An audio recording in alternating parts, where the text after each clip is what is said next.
Please subscribe, like and share my channel. The Divine Image by William Blake. To mercy, pity, peace and love, all pray in their distress, and to these virtues of delight return their thankfulness. In the first line of first stanza, the poet is referring to God by stating his four virtues: mercy, pity, peace and love. In first half of the stanza, poet says that whenever there is a problem or a distressful event, the creation of God turns towards him and asks him for help. God, who is full of mercy and pity, solves their problems and puts ease in their hearts. In the next half of the stanza, the poet is expressing the fact that people are grateful towards the God with such delightful virtues. The creation of God pays thanks to him for every blessing that he put on them.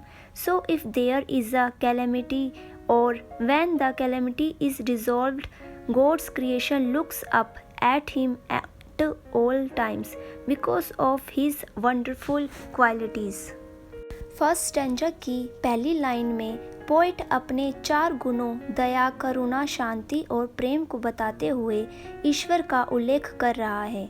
Stanza के पहले भाग में poet कहता है कि जब भी कोई समस्या या कोई संकटपूर्ण घटना होती है तो ईश्वर की रचना उसकी ओर मुड़ जाती है और उससे मदद मांगती है।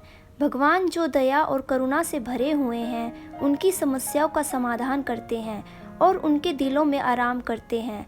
स्टैंजा के अगले भाग में पोएट इस तथ्य को व्यक्त कर रहा है कि लोग रमणीय गुणों के लिए प्रति आभारी हैं। परमेश्वर की सृष्टि उसके द्वारा उन पर डाली गई प्रत्येक आशीष के लिए उनका धन्यवाद करती है। इसलिए यदि कोई विपदा आती है या जब विपत्ति का समाधान हो जाता है, भगवान की रचना उनके अद्भुत गुणों के कारण हर समय उनकी ओर देखती है। The first stanza of the Divine Image presents four virtues: mercy, pity, peace and love. These virtues are capitalized as they are personified. This personification reflects the relationship between divinity and humanity.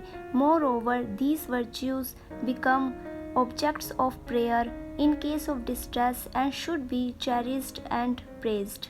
Notice how the style of this stanza and the following ones in the Divine Image have a clear and simple language that focuses on the image portrait rather than on the language itself. For mercy, pity, peace and love is God, our Father dear, and mercy, pity, peace and love is man, his child and care.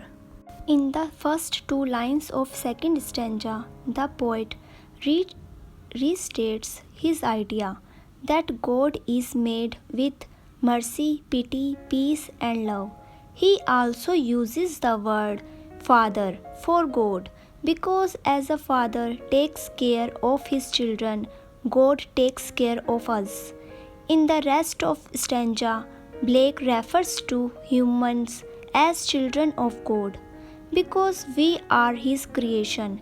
He wants to present the idea that as children take up attributes of their father.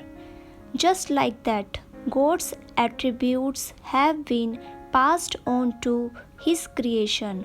Of course, we are not children of God, but God has created us, humans, and put his qualities into us as well. The only difference is that God is complete in his attributes and virtues, and we human beings are incomplete. Second stanza की पहली दो lines में कवि अपने विचारों को दोहराता है कि ईश्वर दया, करुणा, शांति और प्रेम से बना है। वह भगवान के लिए पिता शब्द का भी उपयोग करता है क्योंकि जैसे पिता अपने बच्चों की देखभाल करता है, वैसे ही भगवान हमारी देखभाल करता है। शेष स्टैंजा में ब्लेक मनुष्य को ईश्वर की संतान के रूप में संदर्भित करता है क्योंकि हम उसकी रचना हैं। वह इस विचार को प्रस्तुत करना चाहता है कि जैसे बच्चे अपने पिता के गुणों को ग्रहण करते हैं, वैसे ही भगवान के गुणों को उनकी रचना के लिए पारित किया गया है। बेशक हम ईश्वर की संतान नहीं हैं, लेकिन ईश्वर ने हम मनुष्य को बनाया है और अपने गुणों को हम में भी डाला है। फ़र्क सिर्फ इतना है कि ईश्वर अपने गुणों में पूर्ण है और मनुष्य अपूर्ण है।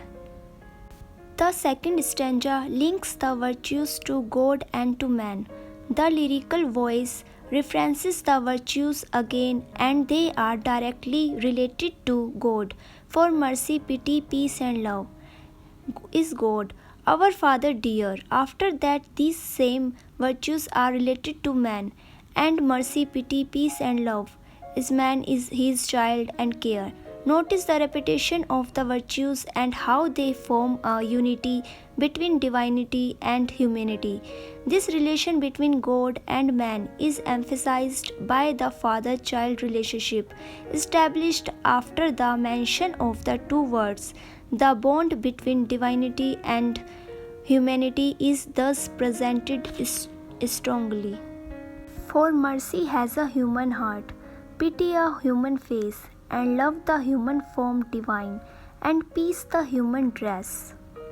In this stanza, Blake explains how humans have qualities of mercy, pity, peace, and love. He says that mercy is present in every human's heart. A big and kind heart is the one which can show mercy. People show expressions through their face, and pity is also seen in facial expressions of humans. In the third line of this stanza, poet says that love can turn a human being into its divine form. As God is love for everyone, when a person becomes love for everyone, he gets connected to God. In the last line, Blake has called peace the dress of humankind. Peace is the virtue which is keeping the world go round and keeping it safe. If you take peace off of human race, there will be no existence. Therefore, in this stanza, poet has clearly explained how these four virtues of God are also present in his creation and how each of those is expressed through them. इस stanza में black बताते हैं कि कैसे मनुष्यों में दया, करुणा, शांति और प्रेम के गुण होते हैं। वह कहता है कि दया हर इंसान के दिल में मौजूद है। बड़ा और दयालु हृदय वही है जो दया दिखा सके। लोग अपने चेहरे के भाव दिखाते हैं और इंसानों के चेहरे के भावों में भी दया दिखाई देती है। इस स्टेंजा की थर्ड लाइन में पोइट कहता है कि प्रेम मनुष्य को उसके दिव्य रूप में बदल सकता है। जैसे ईश्वर प्रेम है सभी के लिए, जब कोई व्यक्ति सभी के लिए प्रेम बन जाता है तो वह ईश्वर से जुड़ जाता है। लास्ट लाइन में ब्लेक ने शांति को मानव जाति का पहनावा कहा है। शांति वह गुण है जो दुनिया को गोल गोल घुमा रहा है और सुरक्षित रख रहा है। यदि आप मानव जाति से शांति हटा लेते हैं तो कोई अस्तित्व नहीं रहेगा। इसलिए इस स्टेंजा में पोइट ने स्पष्ट रूप से समझाया है कि कैसे ईश्वर के ये चार गुण उनकी रचना में भी मौजूद हैं और उनमें से प्रत्येक को उनके माध्यम से कैसे व्यक्त किया जाता है। The third stanza of the divine image focuses on describing each of the virtues and how they relate to mankind. Notice that this is the first stanza where the virtues appear separated. The lyrical voice will list the virtues and assign them to a human form. Mercy has a human heart, pity a human face, love the human form divine, and peace the human dress. This change in the message of the poem emphasizes the characteristics of each virtue and their relation to man. Moreover, there are many repetitions of the words human that focus on their link to the virtues and to their personification.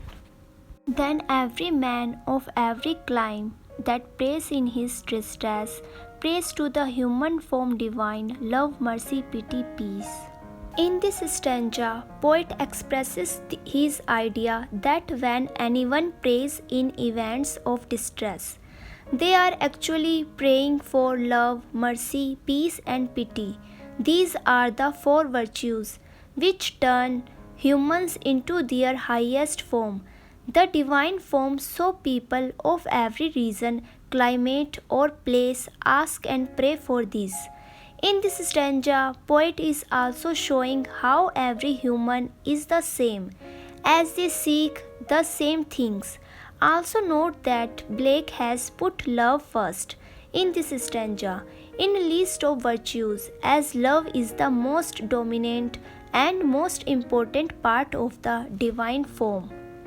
इस stanza में poet अपने विचार व्यक्त करता है कि जब कोई संकट की स्थिति में प्रार्थना करता है तो वे वास्तव में प्रेम, दया, शांति और करुणा के लिए प्रार्थना कर रहे होते हैं।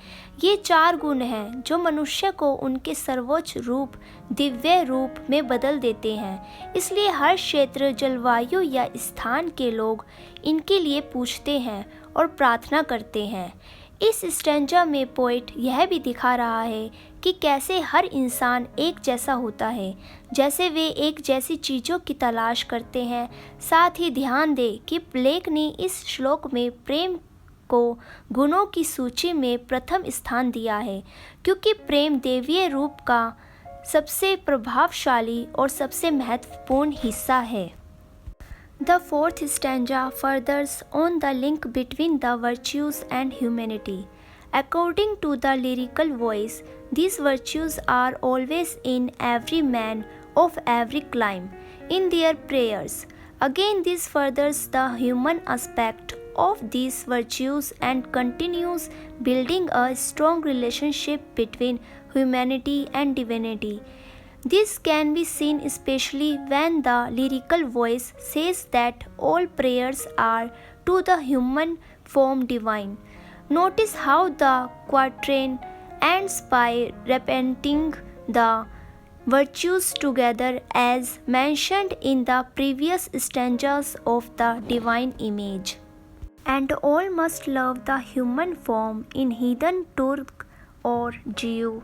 Where mercy, love, and pity dwell, there God is dwelling too. In this stanza, Blake is referring towards equality of all human beings. As all the human forms seek the same virtues, everyone is same and equal. It does not matter if one is heathen, Turk, or Jew. All that matters is that one is human. Love is present everywhere and is equal for all races and forms of human beings. So the poet encourages us that we should also love everyone, as loving each other is same as loving ourselves. In the last two lines of the poem, the poet still emphasizes on love, mercy, and pity, and says that where these attributes are present, God is there too.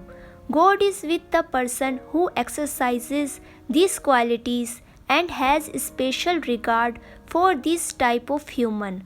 The thing to notice in last stanza is that with love, mercy, and pity, poet does not mention peace this time.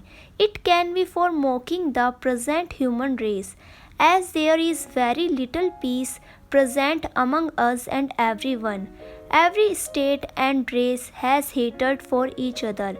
It can also mean that if human beings take up the values of love, mercy, and pity in their living, peace will automatically manifest itself in the human society. इस stanza में black सभी मनुष्यों की समानता की बात कर रहा है। जैसे सभी मानव रूप समान गुणों की तलाश करते हैं, भी समान और बराबर हैं। इससे कोई फर्क नहीं पड़ता कि वह हीदन हैं, तुर्क हैं या जियो हैं। केवल यह मायने रखता है कि वह इंसान है। प्रेम हर जगह मौजूद है और सभी जातियों और मनुष्यों के रूपों के लिए समान है। इसलिए पोएट हमें प्रोत्साहित करता है कि हमें भी सभी से प्रेम करना चाहिए, क्योंकि एक दूसरे से प्रेम करना स्वयं से प्रेम करने के समान है। पोएम की लास्ट 2 लाइनों में पोएट अभी भी प्रेम, दया और करुणा पर जोर देता है और कहता है कि जहाँ ये गुण मौजूद हैं वहाँ भगवान भी हैं। ईश्वर उस व्यक्ति के साथ है जो इन गुणों का प्रयोग करता है और इस प्रकार के मानव के लिए विशेष सम्मान रखता है। लास्ट स्टैंजा में ध्यान देने वाली बात यह है कि पोइट इस बार प्रेम, दया और करुणा के साथ शांति का उल्लेख नहीं करता है। यह वर्तमान मानव जाति का मजाक उड़ाने के लिए हो सकता है, क्योंकि हमारे और सभी के बीच बहुत कम शांति है। हर राज्य और जाति में एक दूसरे से नफरत है। इसका अर्थ यह भी हो सकता है कि यदि मनुष्य अपने जीवन में प्रेम, दया और करुणा के मूल्यों को अपना लेता है तो मानव समाज में शांति स्वतः ही प्रकट हो जाएगी। The final stanza of the divine image explains how all forms of humanity should be cherished. The lyrical voice mentions that all must love the human form in heathen, Turk or Jew. This is because all forms of humanity are linked to divinity and consequently they are all important. Finally, the lyrical voice finished the poem by saying that 3 of these virtues coexist with God together. Where mercy, love, and pity dwell, there God is dwelling too. This highlights this idea of inseparability between God and man, presented in the previous quatrains. 4 virtues have been told here: mercy, pity, peace, and love.